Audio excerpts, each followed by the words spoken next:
नमस्कार दोस्तों, कैसे हो। मुझे उम्मीद है कि आप शानदार जबरदस्त जिंदाबाद होगे और आपकी तैयारी बहुत अच्छे से चल रही होगी। मैं विपिन बड़गोती स्वागत करता हूं आप सभी का आपके अपने प्लेटफॉर्म स्टडी स्थल में। दोस्तों, जैसा कि आपको पता है कि हमने यहां पर दिल्ली पुलिस के लिए एक वर्दी बैच को शुरू किया हुआ है और दिल्ली पुलिस के लिए आपकी सभी क्लासेस कंटिन्यू चल रही हैं। तो उसी को ध्यान में रखते हुए आज हमारी ये पॉलिटी और इकोनॉमी की दूसरी क्लास है। इसमें हम एसएससी के द्वारा जो प्रीवियस क्वेश्चन पेपर हैं उनको लेकर आए हैं, क्योंकि देखो दिल्ली पुलिस हो या आपकी जीडी हो, इन सबको जो एग्जाम कंडक्ट कराती है वो एसएससी कराती है। इसीलिए हमें एसएससी के प्रीवियस क्वेश्चन पेपर को पढ़ना बहुत ज्यादा जरूरी है, क्योंकि कहीं ना कहीं एसएससी अपने पीछे पूछे गए जो क्वेश्चंस होते हैं उनको रिपीट करती है। इसीलिए हमें सबसे पहले जो प्रीवियस पेपर हैं उन पर बहुत अच्छे से तैयार होना चाहिए। उसके बाद उससे रिलेटेड यानी जो एक्सपेक्टेड हो सकते हैं उन पर काम करना चाहिए। दोस्तों, इससे पहले मैंने पॉलिटी और इकोनॉमी के लिए एक पहले क्लास कराई है जिसमें मैंने लगभग 100 प्रश्नों को कवर किया हुआ है। उसका लिंक मैं डिस्क्रिप्शन में दे दूंगा, तो वहां पर जाकर आप उस क्लास को देख सकते हो, क्योंकि ये वाली क्लास आपको तभी अच्छे से समझ आएगी जब आप पहली वाली क्लास को देख लोगे। तो दोस्तों चलते हैं और क्लास में अंत तक बने रहिएगा, क्योंकि प्रश्नों को इतने अच्छे तरीके से उठाए कि एक प्रश्न से आपके कई सारे प्रश्नों का सॉल्यूशन मिलता है और यहां से बाहर यानी जो भी हम टॉपिक कर लेंगे उससे बाहर आपको परीक्षा में देखने को नहीं मिले, क्योंकि उसके आसपास की सभी जानकारी भी हम उस क्वेश्चन से कर लेंगे। तो दोस्तों ज्यादा देर ना करते हुए चलते अपने टॉपिक की तरफ, देखते हैं क्वेश्चन पहला क्या कहता है। पहला क्वेश्चन है भाई, निम्न में से कौन सा समवर्ती सूची में नहीं आता। कौन सा निम्न में से यानी जो समवर्ती सूची है में नहीं आता। सबसे पहले आपको समवर्ती सूची के बारे में समझना चाहिए कि समवर्ती सूची है क्या। देखो मैं आपको बताऊं, जो हमारी 7वीं अनुसूची है, कौन सी भैया, जो हमारी 7वीं अनुसूची है, 7वीं अनुसूची, उस 7वीं अनुसूची में जो विषय है यानी जो शक्तियां हैं, या तो हम उनको विषय कह सकते हैं या क्या कह सकते हैं या शक्ति कह सकते हैं। इन विषयों को 3 भागों में बांटा गया है। वो कौन कौन से भैया, संघ सूची के विषय, संघ सूची के विषय, दूसरा होता है राज्य सूची के विषय, राज्य सूची के विषय, और तीसरा होता है आपका समवर्ती सूची के विषय, समवर्ती सूची के विषय। वर्तमान में इसमें जो संख्या है वो कितनी है भैया, 100 विषय इसमें दिए गए हैं। अब ये जो 100 विषय दिए गए, इन पर जो कानून बनाती है वो कौन बनाती है भैया, संसद बनाती है। दूसरी में अगर बात करूं, जो राज्य सूची के विषय हैं उनकी संख्या कितनी है भैया वर्तमान में। पहले ये जो संख्या थी वो कितनी थी, यानी ये आपकी कह सकते हैं 66 थी, लेकिन वर्तमान में कितनी कर दी गई है, ये 61 विषय हैं। और तीसरी में बात करूं समवर्ती सूची, पहले जो इसकी संख्या थी वो कितनी थी, 47 यानी 47 थी, और अब इसकी संख्या कितनी कर दी गई है, 52 कर दी गई है। अब इसमें जो कानून बना सकता है वो कौन बनाता है कानून, यानी इसमें कानून बनाने का जो काम करती है वो संसद करती है, जबकि आपके राज्य में कानून बनाने का जो काम करेगी वो राज्य या विधानमंडल काम करेगा। राज्य विधानमंडल, विधानमंडल इसमें क्या करेगा भैया, काम करेगा। अगर मैं आगे चलूं, समवर्ती सूची में क्या होता है कि समवर्ती सूची में दोनों ही कानून बना सकते हैं, तो आपको यह पता होनी चाहिए। इस चीज की जानकारी हमारी किसमें दी गई है भैया, किसमें दी गई सब चीज की जानकारी, यानी हमारी जो 7वीं अनुसूची है इनकी सबकी जानकारी किसमें दी गई है, इसमें दी गई है। दूसरी बात, अब बात करते हैं यानी समवर्ती सूची में। देखो जो वन है आपका, जो वन आता है वो किस सूची में आता है भैया, आपकी समवर्ती सूची में आएगा। आपकी शिक्षा किसमें आएगी, समवर्ती सूची में आएगी। स्वास्थ्य किसमें आएगा, समवर्ती सूची में। जबकि जो कृषि है ये आपका, ये कृषि इसमें नहीं आएगा, क्योंकि जो कृषि है ये आपका किसका विषय है, ये राज्य सूची का विषय है भैया। किसका विषय है, राज्य सूची का विषय। अच्छा, मैं जैसे बात करूं राज्य सूची के और कौन कौन से महत्वपूर्ण हैं, जैसे मैं बात कर सकता हूं भाई आपकी पुलिस की, पुलिस इसी का विषय है। लॉ एंड ऑर्डर यानी जो कानून व्यवस्था है वो किसकी है भैया, वो भी इसी की है, कानून व्यवस्था। इसके साथ मैं बात करूं कृषि के साथ जो सबसे महत्वपूर्ण है वो कौन है भैया, भूमि। भूमि भी किससे संबंधित है, इसी से संबंधित। तो ऐसे प्रश्न परीक्षा में बहुत ज्यादा पूछे जाते हैं, ध्यान रख लेना। इनके विषय भी याद रखने हैं, यानी जो संघ सूची में कितने विषय हैं, 100 विषय हैं, जबकि राज्य सूची में कितने विषय हैं, 61 है, और आपकी जो समवर्ती सूची है कितने विषय हैं भैया, 52 विषय। इन तीनों को भी आप याद रख लेना। और जो कानून बनाने का कार्य करता है वही संघ सूची में कौन करता है, संसद करता है, जबकि जो राज्य में जो कानून बनाएगा वो कौन बनाएगा, आपका विधान मंडल बनाएगा। तो ये भी आप बात अच्छे से ध्यान रख लेना। चलते हैं भी आपके नेक्स्ट क्वेश्चन की तरफ, क्या कहता है नेक्स्ट क्वेश्चन। नेक्स्ट क्वेश्चन में क्या है भी देखते हैं। क्षेत्रीय ग्रामीण बैंक किस प्रकार की श्रेणी में आते हैं? सबसे पहले आपको एक चीज समझनी है यहां पर कि ये जो आपके क्षेत्रीय ग्रामीण बैंक हैं क्या भाई, सबसे पहले आपको क्षेत्रीय ग्रामीण बैंक की पता होनी चाहिए। ये जो आपके क्षेत्रीय ग्रामीण बैंक है इनको रीजनल रूरल बैंक के नाम से जाना जाता है, यानी रीजनल रूरल बैंक यानी आरआरबी के नाम से जाना जाता है। इसकी जो सिफारिश की थी वो किसने की थी भाई? राजा या नरसिम्हा कमेटी याद रख सकते हो आप। क्या याद रख सकते हो भैया? नरसिम्हा कमेटी, इसको याद रख सकते हो। नरसिम्हा कमेटी, नरसिम्हन कमेटी ने सिफारिश की और उसके द्वारा किसकी स्थापना की गई भाई? आरआरबी की। कब की गई भाई? 2 अक्टूबर 1975 को इनकी स्थापना की गई। पहली बार में कितने किए गए थे भैया? 5 आरआरबी यानी क्षेत्रीय ग्रामीण बैंक की स्थापना की गई थी। जो पहला किया गया था वो कौन सा किया गया था भैया? मुरादाबाद में किया गया था। कौन सा किया गया था? मुरादाबाद में। किस नाम से किया गया था भैया? प्रथमा बैंक के नाम से इसको किया गया था, जो पहला था। यानी टोटल 5 किए गए थे स्टार्टिंग में। किस कमेटी के अनुसार? नरसिम्हा कमेटी। कब हुई? 2 अक्टूबर 1975। आगे बात करते हैं। अब वो कह रहा है वो किस प्रकार की श्रेणी में आते हैं। देखो मैं अगर यहां से आपकी बात करूं, वो किसकी बात करा? श्रेणी। तो सहकारी बैंक नहीं भैया।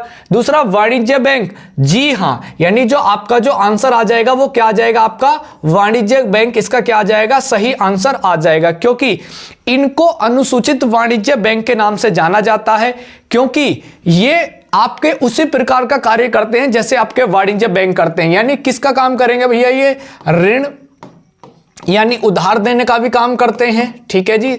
दूसरा आपका क्या कर सकते हैं? यानी नगदी और जमा का भी काम करते हैं। यानी वो सिर्फ ऐसे ही काम करते हैं जैसे वाणिज्य बैंक करते हैं, बस इनको कहां चालू किया गया भैया?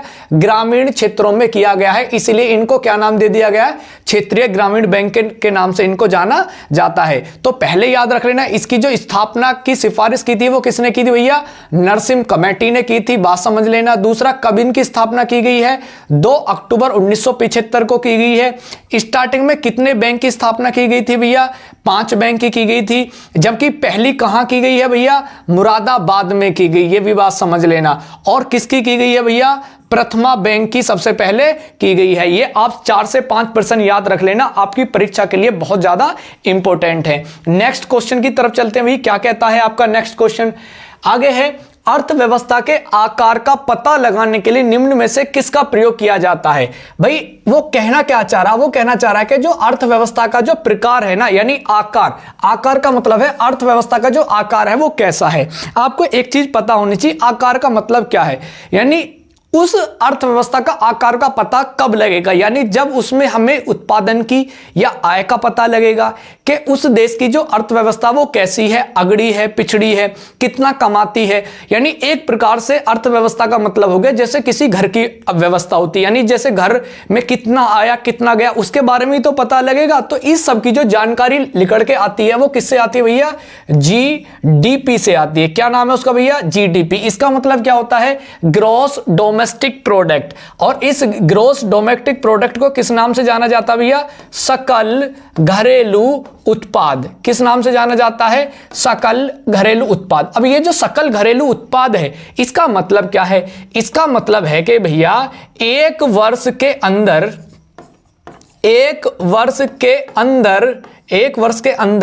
देश में, एक वर्ष के अंतर्गत देश में क्या वस्तु एवं सेवा के मूल्य का उत्पादन, सेवा के मूल्य का उत्पादन क्या कहलाता है भैया? आपका जीडीपी कहलाता है। इसका मतलब क्या है? इसका मतलब समझाने की कोशिश करता हूं।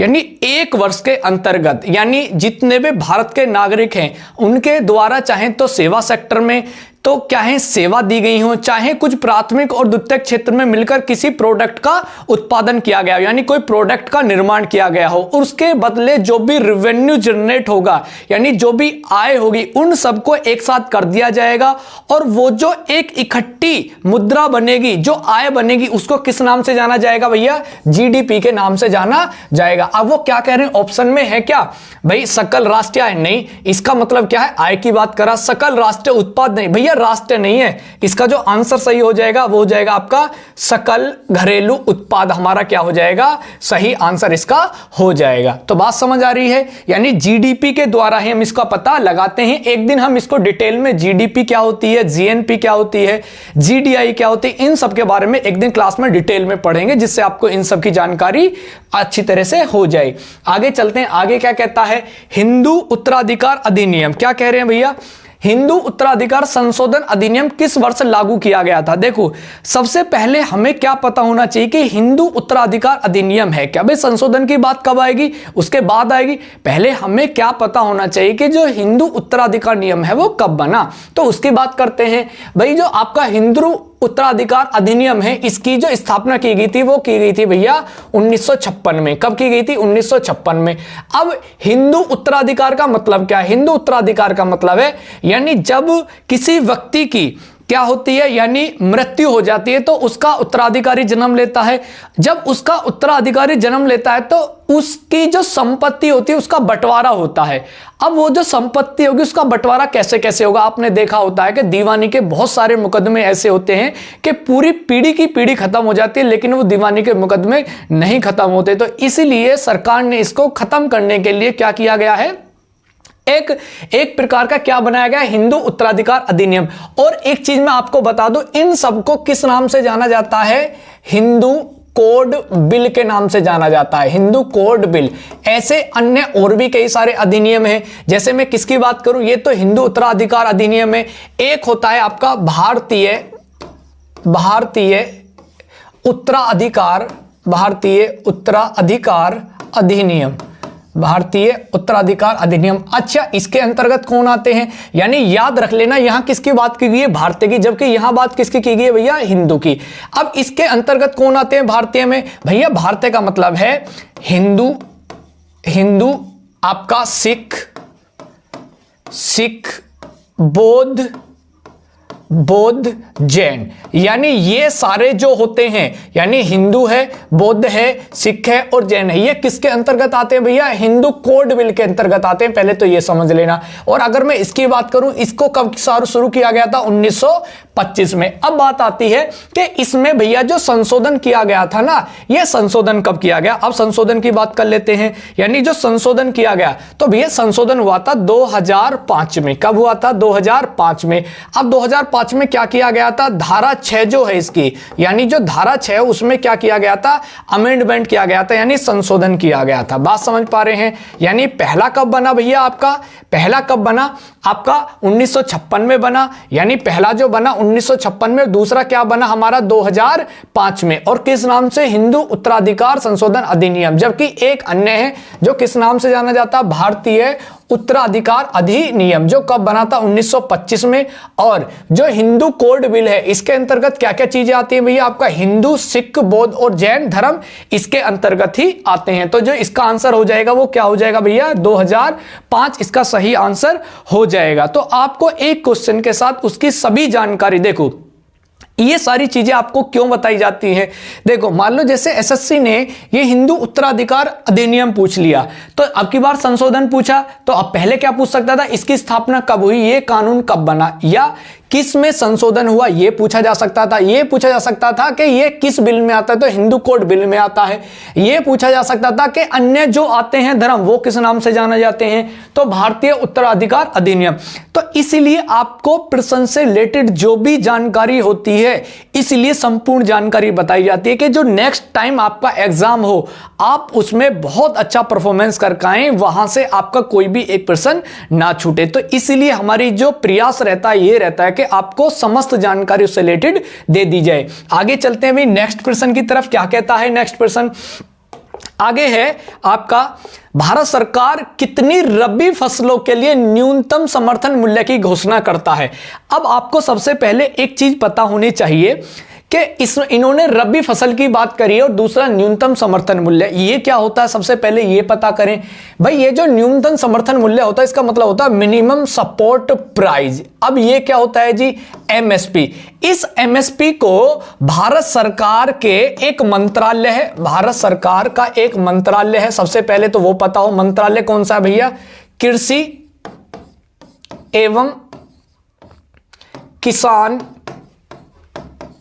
कल्याण मंत्रालय। बात समझ आई। एक तो आपको यह मंत्रालय पता करना है, तो आपको सबसे पहले क्या पता लगा जी, यह मंत्रालय कौन सा। दूसरी चीज क्या आपको पता करनी है यहां से कि यह किसके द्वारा इस मूल्य की घोषणा की जाती है। तो भैया ये क्या है आपका CACP। अब ये क्या है जी, इसको भी समझ लेते हैं। इसका मतलब है कृषि लागत, यानी कृषि में लागत कितनी आई है, एवं मूल्य आयोग, यानी ये क्या है आपका भैया, आयोग है। भाई बिल्कुल सही बात है।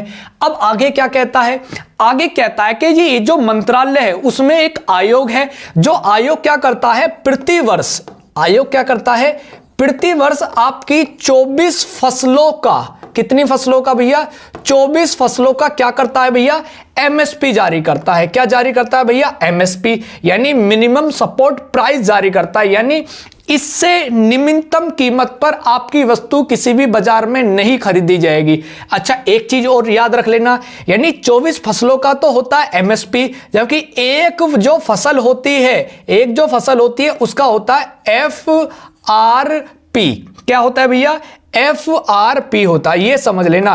कभी आप कंफ्यूजन में परीक्षा में गलत कर दो तो इसको भी याद रख लेना, क्योंकि कई बार पूछा जाता है गन्ने को लेकर, यानी FRP का क्या दिया जाता है, FRP इसका मतलब क्या होता है, यानी जहां MSP का मतलब क्या था भैया, यानी मिनिमम सपोर्ट प्राइस, जबकि FRP का मतलब क्या होता है, उचित लाभकारी मूल्य, उचित लाभकारी मूल्य। अच्छा एक चीज यहां पर आप समझ लेना कि इस आयोग की जो स्थापना हुई थी वो कब हुई थी, एक बार परीक्षा में यह भी प्रश्न बना है, तो कब हुई थी भैया, 1965 में।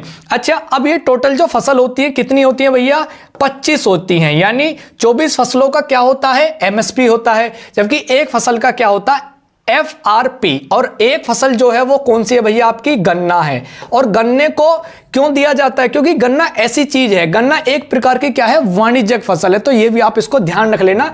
इसलिए इसके लिए न्यूनतम समर्थन की बात ना होकर किसकी बात की जाती है, उचित लाभकारी। भाई किसी भी फसल, कोई फसल है और वो वाणिज्यिक फसल है, तो वो वाणिज्यिक फसल क्यों बोएगा, कोई लाभ कमाने के लिए तो बोएगा, इसलिए उसको उचित लाभ के नाम से जाना जाता है। अच्छा इन 24 फसलों का बंटवारा कैसे किया गया अभी उनको देख लेते हैं। ये जो 24 फसलें हैं इनमें आपकी 16 फसल कैसी हैं भैया, 16 फसल हैं भैया आपकी खरीफ की। कैसी हैं भैया, खरीफ की। बात समझ आ रही है, यानी जो 16 फसल हैं वो कैसी फसल है भैया, खरीफ की। 6 फसल आपकी कैसी हैं भैया, यानी 6 फसल आपकी कैसी हैं भैया, रबी कैसी हैं जी भैया, यानी 6 फसल आपकी जो आती हैं वो कैसी आती हैं, रबी। और 14 और 6 कितनी होगी, 20। और जो बाकी की आपकी जो 2 फसल बचती हैं, यानी कितनी बची, 4 फसल जो बचती हैं, उन फसलों को किस फसल के नाम से जाना जाता है भैया, वाणिज्यिक फसल के नाम से जाना जाता है। तो ये भी आप बात समझ लेना, कौन सी फसल के नाम से जाना जाता है, वाणिज्यिक फसल के नाम से जाना जाता है। अच्छा ये प्रतिवर्ष होती है जारी, ये भी समझ लें। तो यहां पर जो हम किसकी बात करें भैया, रबी फसलों की, तो रबी फसलों के लिए जो सही आंसर हो जाएगा हमारा कितना हो जाएगा, 6। आप इन सभी चीज के बारे में जानकारी कर लेना। ये कौन सा मंत्रालय आता है भैया, किसान कल्याण मंत्रालय आता है। सबसे पहले तो एक प्रश्न आपका ये बनता है। दूसरा ये कौन सा है जो जारी करता है, CACP। इसका मतलब क्या होता है, कृषि लागत एवं मूल्य आयोग। इसकी स्थापना कब हुई थी, 1965 में हुई थी। तीसरी बात, प्रति वर्ष क्या कह रहा है भैया, वो प्रति वर्ष 24 फसलों का क्या जारी किया जाता है, MSP जारी किया जाता है। और एक फसल का क्या किया जाता है भैया, FRP जारी किया जाता है। और टोटल फसल कितनी है आपकी, 24 और 1 25 फसल का प्रतिवर्ष ये जारी किया जाता है। तो हमारा यहां पर आंसर रबी फसलों का क्या हो जाएगा भैया, 6। नेक्स्ट प्रश्न की तरफ चलते हैं, क्या कहता है भाई नेक्स्ट प्रश्न हमारा। आगे है आर्थिक गतिविधियों में मंदी या बड़े पैमाने पर संकुचन की स्थिति क्या होती है। वो कह रहा भैया आर्थिक गतिविधि, क्या कह रहा भैया, वो आर्थिक गतिविधि में मंदी यानी जो आर्थिक गतिविधि उसमें मंदी या बड़े पैमाने पर संकुचन की स्थिति। देखो एक बात समझ लो, आपके जितने भी इकोनॉमिक्स और इंडियन इकोनॉमी से प्रश्न बनेंगे उनकी जो लैंग्वेज होगी वो थोड़ा सा टिपिकल होगी। देखो एसएससी यही करती है, यानी उन शब्दों का ट्रांसलेशन जो कार्यक होता है, यानी देखो आपका जो पेपर सेट होता है वो इंग्लिश में बनता है, उसको ट्रांसलेट किस में किया जाता है, हिंदी में। तो शब्दों का जो बनने का रूप होता है बिल्कुल बिगड़ जाता है, यानी जो फॉर्मेशन रहता है वाक्य का बिगड़ जाता है। तो इसलिए घबराइएगा नहीं, पेपर में प्रश्न को ध्यान से और आराम से पढ़िएगा। देखो वो कह रहे हैं, पहला कह रहे हैं कि जी किससे आर्थिक गतिविधियों में मंदी आती है, बिल्कुल सही बात है, या बड़े पैमाने पर संकुचन होता है। अब ऑप्शन में देखते हैं, पहला है मुद्रास्फीति। भैया मुद्रास्फीति का मतलब क्या होता है, मुद्रास्फीति यानी मुद्रा का प्रसार। अब बात समझिए, अब ये मुद्रा का प्रसार का मतलब है क्या भैया, पहले इसको समझते हैं। देखो ये आपकी परीक्षा में बहुत ज्यादा इंपॉर्टेंट है, यहां आप प्रश्न गलत कर सकते हैं, लेकिन मैं इसको बहुत आसान भाषा में बताने की कोशिश करूंगा, टेक्निकल वर्डों से बचूंगा। जैसे वो कह रहे हैं मुद्रास्फीति, मुद्रास्फीति। अब देखो स्फीति का जो अर्थ होता है उसका मतलब क्या होता है भैया, प्रसार करना। क्या होता है जी, प्रसार करना, यानी मुद्रा का प्रसार करना। अब ये मुद्रा का प्रसार कैसे होगा, यानी जब मुद्रा का क्या किया जाएगा, प्रिंट किया जाएगा, यानी मुद्रा का, नई मुद्रा का क्या किया जाएगा, निर्माण किया जाएगा, यानी नए नोटों का क्या किया जाएगा भैया, निर्गमन किया जाएगा। नए नोटों का क्या किया जाएगा, निर्गमन। चलो जी ये भी बात सही समझ आ गई, यानी जब मार्केट में नए नोट आ जाएंगे, बात समझ रहे हो। अब यहां से क्या होगा, यानी यहां से दो चीजें बनेंगी। पहला तो जो मुद्रा का मूल्य है, जो मुद्रा का मूल्य है, वो मुद्रा का मूल्य क्या हो जाएगा भैया, कम हो जाएगा। देखो बड़े ध्यान से समझना प्रश्न को, ये आपकी परीक्षा में प्रश्न बहुत ज्यादा गलत होता है, इसलिए बड़े ध्यान से समझना। यानी मुद्रास्फीति का मतलब क्या है भैया, क्या हो जाएगा, प्रसार हो जाएगा, मुद्रा का निर्माण होगा, नए नोटों का निर्गमन होगा। जब ये मुद्रा ज्यादा हो जाएगी तो मुद्रा का जो मूल्य होगा क्या हो जाएगा भैया, कम हो जाएगा।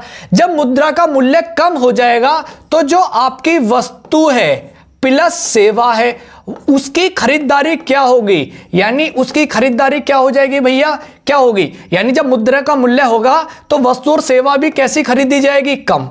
बात समझ पा रहे हो, अभी भी नहीं समझ पाए। जैसे हम बात करते हैं कि आज से लगभग मैं बात करूं यानी 2015 के आसपास की बात, यानी 2015 में आपकी 1 किलो चीनी का मूल्य लगभग कितना था भैया, 25 रुपए किलो था। ठीक है, कितना जी, चीनी का मूल्य, ठीक है जी, 25 रुपए किलो। यह बात किस सन की है भैया, 2015 की लगभग।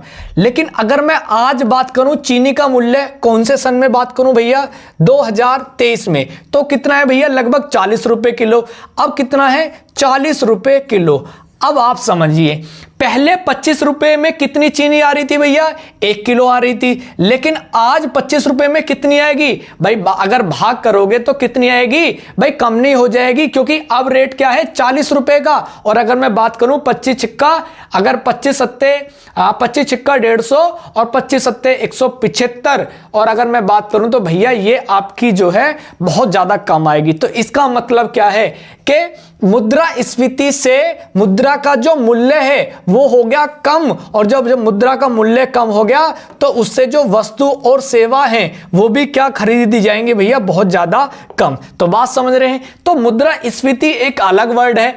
अब बात करें मंदी, भैया मंदी गतिविधियों में मंदी, भैया यही तो है इसका, क्योंकि मुद्रास्फीति का तो मतलब ही नहीं है कोई। तो यहां पर जो आपका सही आंसर हो जाएगा वो हो जाएगा मुद्रा। तो यहां पर मुद्रास्फीति दो जगह दी हुई है, तो इसका मतलब क्या है, मुद्रास्फीति का मतलब क्या होता है, जब मुद्रा में क्या हो जाता है भैया, प्रसार हो जाता है, यानी मुद्रा का क्या होता है, निर्माण किया जाता है जब ये स्थिति बनती है। क्यों? क्योंकि जब नए नोट छापे जाते हैं, जब नए नोट छापे जाते हैं तो मुद्रा का मूल्य होता है कम, और जब मुद्रा का मूल्य कम होता है तो वस्तु और सेवाओं में क्या हो जाती है भैया, कमी हो जाती है। क्योंकि जब चीनी का मूल्य 25 रुपए किलो था 2015 में, और आज चीनी का मूल्य क्या हो गया, 40 रुपए किलो, तो भैया चीनी क्या आएगी आपकी 25 रुपए की, तो 700 750 ग्राम ही तो आएगी एक मैथ के हिसाब से। तो इसलिए मुद्रा की वैल्यू क्या हुई, घट गई।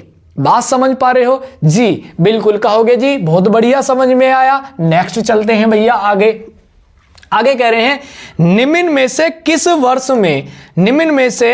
किस वर्ष में भारत में पहली बार बजट प्रणाली की शुरुआत की गई थी? बहुत बढ़िया जी, सबसे ज्यादा परीक्षा में पूछे जाने वाला प्रश्न है। अब कैसे करेंगे भैया इसको, यानी वो कह रहे हैं कि भारत में पहली बार बजट प्रणाली, भैया सबसे अगर मैं बात करूं यहां जाएंगे बाद में।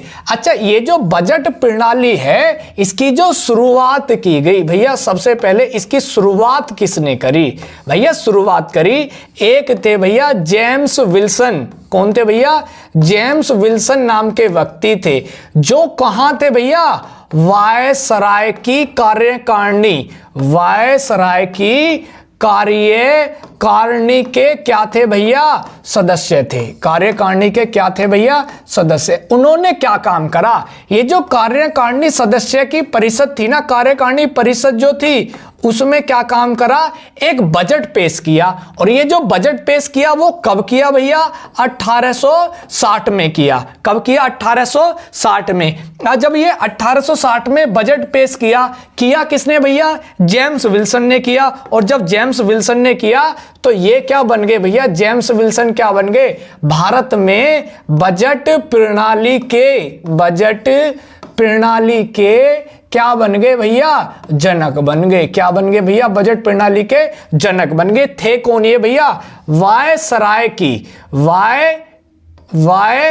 की कार्यकारिणी परिषद के क्या थे भैया, सदस्य थे। क्या थे भैया, सदस्य थे इनके। बात समझ आई? तो बजट प्रणाली की शुरुआत जो हुई भैया कब हुई, 1860 में हुई। किसके द्वारा की गई, जेम्स विल्सन के द्वारा की गई। और जेम्स विल्सन को किस नाम से जाना जाता है भैया, यानी आपके बजट प्रणाली के भारत में जनक के नाम से जाना जाता है। ये इसका क्या हो जाएगा, सही आंसर हो जाएगा। नेक्स्ट चलते हैं भैया, क्या कहता है नेक्स्ट प्रश्न, संविधान में निम्न में से किस अनुच्छेद के अनुसार केंद्रीय संसद के पास केंद्रीय सूची के विषय पर कानून बनाने का विशेष अधिकार है तथा अधिकार क्षेत्र तथा राज्य विधान मंडल को राज्य सूची में दिए गए विशेष शक्ति प्राप्त है? अब इसका मतलब क्या, इसका मतलब अगर आप समझोगे तो इसका मतलब क्या है भैया, इसका मतलब है कि किस आर्टिकल में जो हमारी केंद्र की संघ सूची है और राज्य की आपकी राज्य सूची है, उनको अलग अलग तरीकों में अलग अलग विषयों में बांटा गया है। अगर देखो मैं सूची की बात करूं तो हमने पहले ही प्रश्न में जिक्र कर लिया था कि इसको जो बांटा गया है वो कौन सी अनुसूची में बांटा गया भैया, 7वीं अनुसूची में इसको बांटा गया है। एक बात तो आप ये समझ लेना, पहली बात। दूसरी बात करूं भैया, आर्टिकल कौन सा है, तो भैया आर्टिकल है आपका 246 है। अब ये भी बात होगी, यानी ये दोनों चीजें कंप्लीट होगी। लेकिन अब आगे प्रश्न, यानी ये तो क्लियर हो गया, लेकिन भविष्य में कोई प्रश्न बन जाए। अब मतलब क्या है, जो भारत की 7वीं अनुसूची है उसमें किया गया है कि जो भी शक्ति हैं, जो विषय हैं, यानी जिनमें आगे भविष्य में कोई केंद्र और राज्य में कोई टकराव उत्पन्न ना हो, तो विषय को अलग अलग बांट दिया। यानी जो अच्छे महत्वपूर्ण विषय हैं वो किसके हाथ में दे दिए, केंद्र के हाथ में। जो कम महत्वपूर्ण विषय हैं वो किसके हाथ में दे दिए, राज्य के में। और जो दोनों के लिए महत्वपूर्ण है वो किनको दे दिए, दोनों के लिए। यानी आप उनको किस सूची में रख दिया, समवर्ती सूची में, कि आप केंद्र भी बनाओ, यानी केंद्र में संसद भी बनाए और राज्य में राज्य विधान मंडल भी बनाए। और अगर दोनों में टकराव हो तो भैया संसद को क्या कर दिया, सर्वोपरि के तुम्हारी बात चलेगी। और इस बात की जानकारी किसमें दे दी भैया, आर्टिकल 246 में दे दी। तो यही तो बात कह रहा है, आपको इस इतने सारे जो ये लिखा हुआ है ना, इससे घबराने की जरूरत नहीं है। आपको अच्छे से समझना है कि वो कहना क्या चाह रहा है। अगर आपने पर्सन की लैंग्वेज को पकड़ लिया तो पर्सन गलत नहीं होगा। यही तो आपको कंफ्यूज किया जाता है परीक्षा में, आपको बड़े से बड़ा कर दिया जाता है, लेकिन उसका आंसर क्या रहता है, बहुत छोटा सा। बस आपको थोड़ा सा समझने की जरूरत है। आगे चलते हैं भैया, नेक्स्ट पर्सन क्या कहता है। नेक्स्ट पर्सन की अगर मैं बात करूं, नेक्स्ट पर्सन क्या कहता है, भारत के नियंत्रक और महालेखा परीक्षक। भाई बिल्कुल सही बात है, इसका जिक्र जो होता है वो किस में होता है, आर्टिकल 148 में होता है। और अगर मैं इसके सारे कार्य प्रणाली की बात करूं तो 148 से कब तक होता है, 151 तक। बहुत अच्छी बात है। उसके बाद कह रहा है वो IIAD। भाई बिल्कुल सही बात है, यानी एक तो वो कह रहा CAG की बात और दूसरा कह रहा वो IAD की बात। ठीक है, IAD ये यहां पर मिलकर, भाई यहां पर एक वर्ड है जो यहां पर छूट गया है, यहां पर वर्ड है आपका मिलकर। ठीक है जी, मिलकर भारत के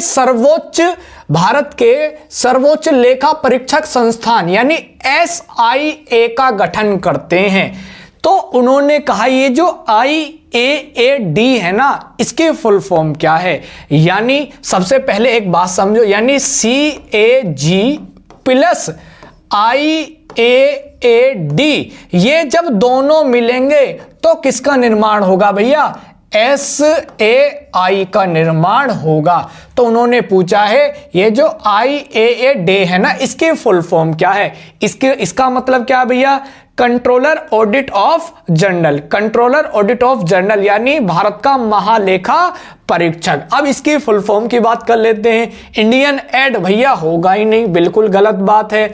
Indian audit and accounts department दूसरा पहले देख लेते भैया, इसमें भी ऐड होगा ही नहीं। इसको दोबारा रिकन्फर्म करते हैं, Indian audit and accounts department.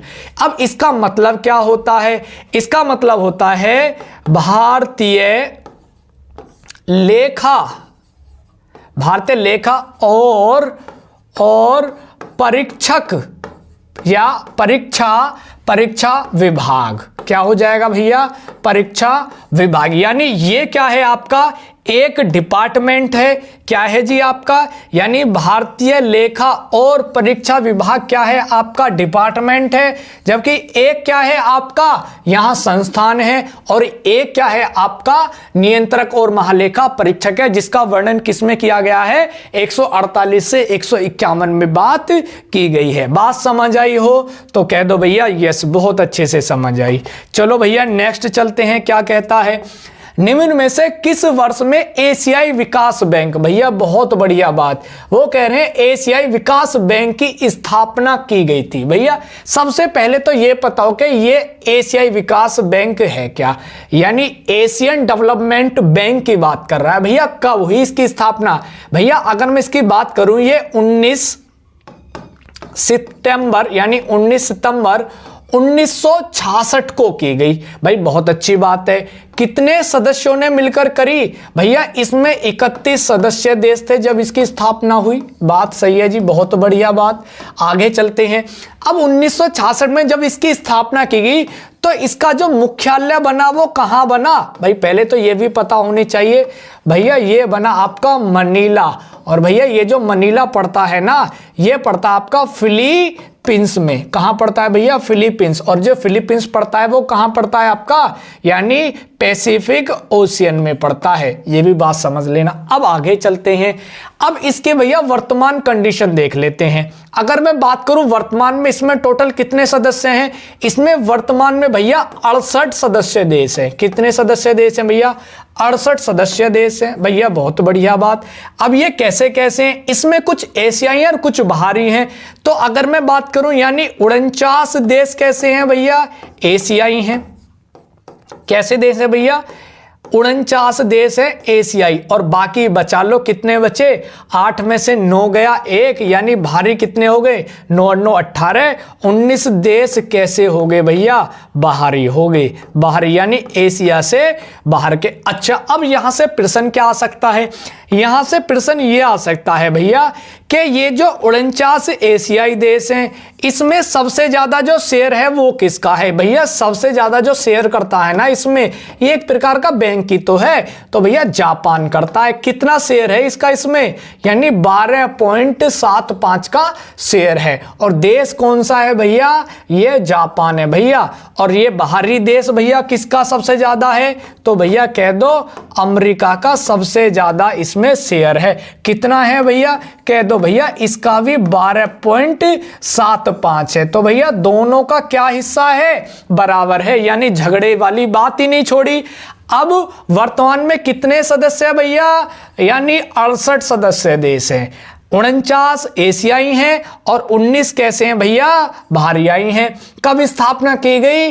19 सितंबर 1966 को की गई। कितने देश थे उस समय? भैया 31 देश थे। मुख्यालय कहाँ है भैया? मनीला। और मनीला पड़ता है आपका कहाँ? फिलीपींस, यानी पैसिफिक ओशियन में पड़ता है। तो बात समझ आई? तो भैया कुछ कमेंट करके भी बोल दिया करो, तुम तो कोई कमेंट भी नहीं करते, ऐसे थोड़ी चलता है भाई, हैं? पढ़ के भाई अच्छा बताया करो, अच्छा है बुरा है। देखो आपको जब भी कोई कुछ बताता है तो उसको बताया करो भाई तुमने अच्छा करा, तुमने बेकार करा, कुछ फीडबैक दिया करो जिससे सामने वाले को क्या लगे, प्रोत्साहन मिले, काम करने का जज्बा मिले। बात समझ आ रहे हो? नहीं भाई ये तो ऐसी बात होगी कि आपको काम करा जाए दिन भर और आपको कोई भी रेटिंग ना दी जाए तो आप थका थका महसूस करोगे। और वहीं आपको रेटिंग दे दी जाए कि जी आपको इतने काम के लिए इतनी रेटिंग मिलती है, तो आप क्या करोगे? अगर आपकी रेटिंग कम आई है तो उस पे क्या करोगे? आप प्रयास करोगे अच्छा करने का। और अगर गलत आई या अच्छी आई तो आप खुश हो जाओगे, आप प्रोत्साहन मिलेगा, आपको काम करने का एक नया जज्बा मिलेगा, जुनून आ जाएगा आपको काम करने का। बात समझ आई? तो भैया आगे से क्या कर दीजिएगा? लाइक भी और कमेंट भी। आगे चलते हैं। वो कह रहा भैया संवैधानिक मूल्यों की रक्षा करने, बहुत सही बात है भाई, जो संविधान में मूल्य दिए गए उनकी रक्षा करने और उनको बढ़ावा भी देना है। और भारतीय संविधान की पूर्ण रूपरेखा भी है उसमें और राजनीतिक प्रणाली की संरचना भी है, उन सबको सन्निहित किया गया है। भारतीय मूल्य प्रणाली, भैया भारत की मूल्य प्रणाली तो कई स्थानों पर दिखाई देती है भाई, कई जगह भारत की मूल्य प्रणाली संस्कृति में भी दिखाई देती है, संविधान में भी दिखाई देती है, भारत की अर्थव्यवस्था में भी दिखाई, इतिहास में भी, सब में दिखाई देती है। वो बात एक पर्टिकुलर मानक की कही ना, मौलिक अधिकार प्रस्ताव, भैया प्रस्तावना, भैया प्रस्तावना में क्या दिखाई देता है आपका? भैया संवैधानिक मूल्य भी है।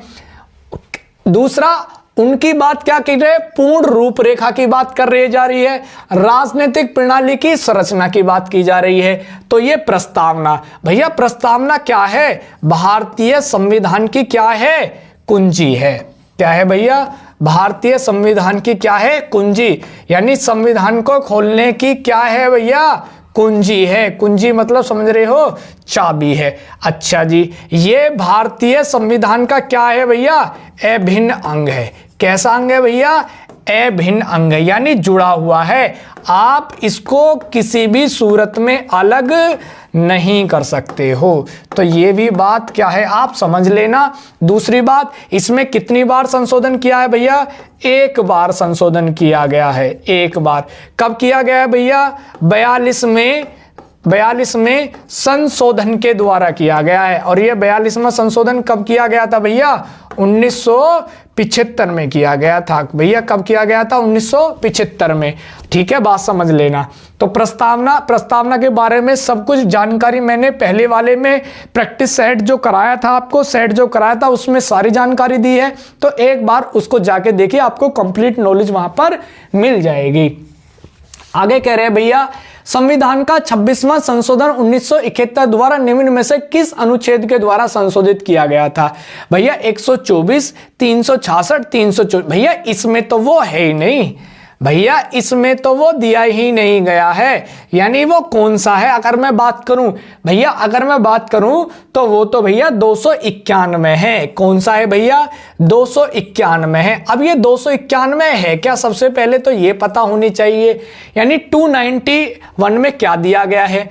यानी जो भारत में रियासत थी ना, भारत में रियासत, उन भारत में जो रियासत थी, उन रियासतों के जो शासक थे, जो राजा थे, जो शासक थे और जो राजा थे, उनको कुछ विशेष अधिकार दिए गए थे। क्या दिए गए थे भैया? विशेष अधिकार। विशेष अधिकार। अब जो वो विशेष अधिकार हैं, उन विशेष अधिकारों को कब खत्म कर दिया गया भैया? 1971 में खत्म कर दिया गया। कौन सा संविधान संशोधन करके भैया? 26वां। और वो किसकी बात कर रहा है भैया? भारत में रियासत की बात कर रहा है। भारत में रियासत के जो शासक थे उनको विशेष अधिकार। ये बात किस में कही गई है? आर्टिकल 291 में की गई है। तो बात समझ आ रहे हो? इसका जो आंसर हो जाएगा वो हो जाएगा जी इनमें से कोई भी नहीं है। आगे चलते हैं। तरल संपत्ति के निबल मांग और समय दायित्व NDTL के अनुपात को किस अनुपात के नाम से जाना जाता है? यानी वो किसकी बात करा? तरल संपत्ति की निबल मांग और समय का दायित्व भी हो। भैया बैंक दर क्या होती है? भैया बताओगे भैया बैंक दर क्या होती है? बैंक दर का मतलब होता है जब कोई बैंक RBI से ऋण लेता है तो उसे ऋण जो मिलेगा वो दो प्रकार से मिलेगा। पहले ऋण कैसे मिलेगा? एक ऋण जब मिलेगा जब आप उसके पास कुछ सिक्योरिटी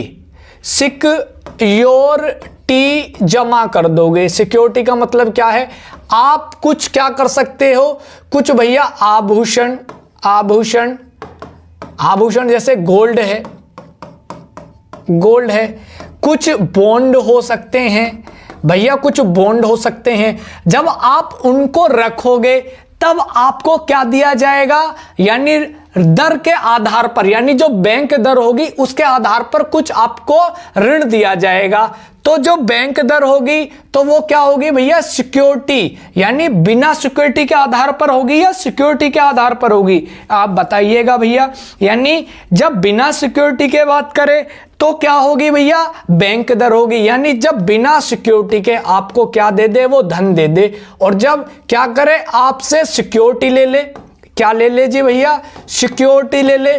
तब आपको क्या नाम दे दिया जाएगा कि भैया अब तो भैया उसको रेपो के नाम से जाना जाएगा। यानी जब बिना सिक्योरिटी के पैसा मिले तो बैंक दर, और रेपो दर जब आपको सिक्योरिटी के बिना, यानी जब सिक्योरिटी के बिना मिले बैंक दर, जब सिक्योरिटी दे दे यानी जमा करनी पड़े तब क्या है? आपकी रेपो दर। और जबकि रिवर्स रेपो दर क्या है? इसमें रिजर्व बैंक RBI भैया पैसा लेगा। किससे लेगा भैया? वाणिज्यिक बैंकों से लेगा। और जो वाणिज्यिक बैंक को जो ब्याज मिलेगा, जो ऋण मिलेगी, उसको बोलेंगे भैया रिवर्स रेपो रेट। फिर भैया ये कौन सा बचा? चौथा।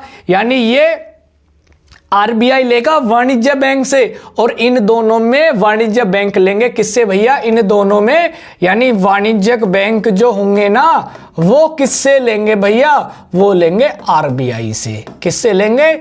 RBI से। फिर भैया ऑप्शन तो एक ही बचता है। क्या बचता है? वैधानिक तरलता अनुपात, जिसको जाना जाता है भैया SLR के नाम से।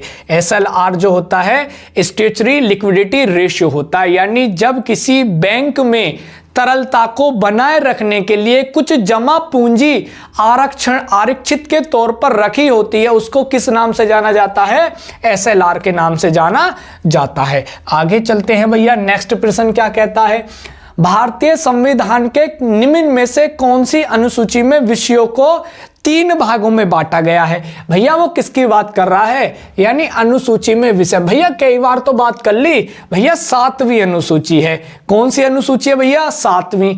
अच्छा अगर मैं बात करूं भैया इनके बारे में भी बात कर लेते हैं। भैया 5वीं में क्या दिया गया है? 5वीं में दिया गया है जो आपके अनुसूचित जनजाति क्षेत्र है ना, जो अनुसूचित जनजाति क्षेत्र है उनके प्रशासन की व्यवस्था की बात की गई है। किसमें की गई है भैया? 5वीं में। जबकि 6ठी में किसकी बात की गई है तो अनुसूचित जनजाति के क्षेत्र के प्रशासन की बात ही, लेकिन विशेषतः 4 राज्यों की बात की गई है। यानी विशेषतः उन 4 राज्यों पर ध्यान दिया जाए। वो कौन कौन से भैया? असम है, मेघालय है, त्रिपुरा है, और आपका कौन सा है चौथा? मिजोरम है। तो भैया इन चारों की क्या है विशेष बात है, किसमें, छठी में, और पांचवी में क्या है, अनुसूचित जनजाति क्षेत्रों के प्रशासन की बात की गई है। अब लास्ट कौन सा आता है भैया, आठवीं अनुसूची। तो आठवीं में किसकी बात की गई है भैया, 22 भाषाओं की बात की गई है। किसकी बात की गई है, जो 22 भाषा हैं भैया, किसमें बात की गई है 22 भाषाओं की, भैया भारतीय संविधान में। किसमें की गई है, भारतीय संविधान में की गई है। और वो सूची कौन सी है भैया, आठवीं। और अगर मैं बात करूं अनुसूचियों को जो बांटा गया है यानी शक्तियों को, तो वो आंसर होगा आपका 7वां। ठीक बात समझ आई, तो बोल दो भैया बहुत अच्छे से समझ आई। निम्न में से कौन से संविधान संशोधन अधिनियम भारत बांग्लादेश समझौता से संबंधित है भैया, वो किसकी बात कर रहा है भैया, वो बात कर रहा है भारत और बांग्लादेश की बात कर रहा है। तो सबसे पहले आपको पता होनी चाहिए 99 क्या कहता है भाई, आपको पहले बात पता होनी चाहिए 99 की। तो 99 में क्या है भैया, 99 की गई है कि भारतीय संसद ने क्या किया कि जो न्यायाधीश रहते हैं उन न्यायाधीशों की जो नियुक्ति है वो अब तक किसके आधार पर की होती आ रही थी भैया, कोलेजियम प्रणाली के आधार पर की जा रही थी। लेकिन जैसे ही 2014 में मोदी सरकार आई तो उसने क्या काम करा, एक संशोधन करा 99वां, और उसने कानून बना दिया कि जो अब जो भारतीय न्यायाधीश की नियुक्ति होगी वो किससे होगी भैया, एनजीए से होगी। अब ये एनजीएसी क्या है, यानी नेशनल जुडिशरी, और ए से आप बताएं, और सी से क्या है, कमीशन, यानी राष्ट्रीय न्यायाधीश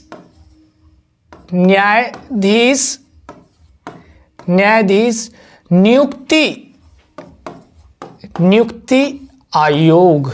और ए का मतलब क्या हो जाएगा भैया, अपॉइंट, यानी इसकी क्या कर दी भैया, एक कमीशन बना दिया। और क्या बना दिया भैया, कमीशन 99 के द्वारा। लेकिन क्या हुआ भैया, सुप्रीम कोर्ट ने इसको क्या कर दिया भैया, निरस्त कर दिया। क्या कर दिया, समाप्त कर दिया। और क्या कह के समाप्त करा, उसने कह दिया कि इससे जो है ना भारतीय न्यायपालिका में जो राजनीति है वो बढ़ जाएगी, और उस पर क्या हो जाएगा, यानी जो भारत की संसद है उसका हस्तक्षेप हो जाएगा, और न्यायपालिका की पूरी जो स्वतंत्रता है वो पूरी स्वतंत्रता नहीं रहेगी। और एनजीएसी को क्या कर दिया, समाप्त कर दिया। अच्छा भैया 100 में क्या है भैया, 100 में जो भारत और बांग्लादेश के बीच में बहुत पहले से क्या हुआ चला आ रहा था, ये जो बंटवारा हुआ था उसमें कुछ सीमा भैया दाएं बाएं हो रही थी, दाएं बाएं।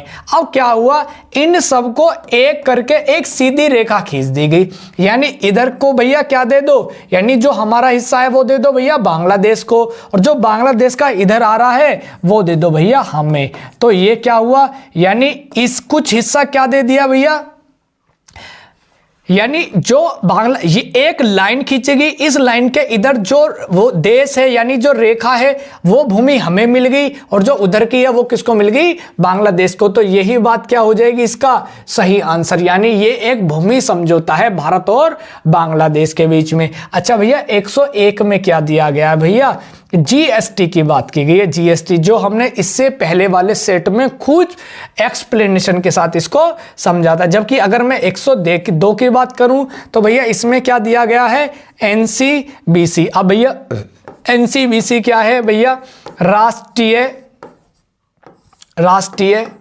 पिछड़ा वर्ग